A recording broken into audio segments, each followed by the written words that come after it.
we nos reunir com o hoofdofficier e korpschef, nos reunião não regular e driehoeksoverleg e obviamente nos atender também a parte de fim de semana, toda a atividade não carnavalesco com essa aqui na Bahia. Na primeiro lugar, me quero mandar para bem para o corpo policial que atraha toda a atividade não aqui e korpschef em todo caso está satisfeito, minha pessoa também que resultado de inzet para o corpo policial. Nós está walk back riba menos detenção com 2020 para toda a parada na esta Juve Morning, Lighting Parade e também parada de mucha, dus tem sua totalidade. Me quero dizer que nós estamos com inset massal para o que o corpo policial a funcionar, tem agora aqui e nós primeira com o de cambio e semana nós dilante. Outra parte que nós toca e nós estamos com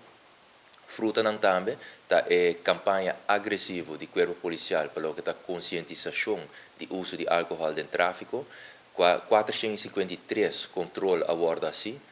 door de nos unidade motorizada de corpo policial e meu serviço que nós trabalha fruta não dia aqui também ele não está virando mais consciente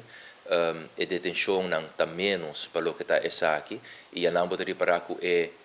mensagem de campanha aqui está chegando ao povo e nós está sumamente agradecido e satisfeito que o povo também está tomando nota disso aqui e mais está fazendo uso de um amigo dele. Me quero é uma combinação de diferentes fatores. Obviamente, nossa unidade motorizada tem rol sumamente importante para coisa aqui, riba ponto estratégico, não está percorrer para exercer tipo de controle aqui, mas não está sendo só, não está sendo também com a ajuda de outra unidade de corpo policial. Essa aqui é a maneira que nós lo sigue também último semana aqui. Pero, no futuro também nós lo sigue com tipo de controle aqui. Me quer através de diferentes tecnologia também, nós lo vai percorrer para seguir elevar a segurança do nosso tráfico.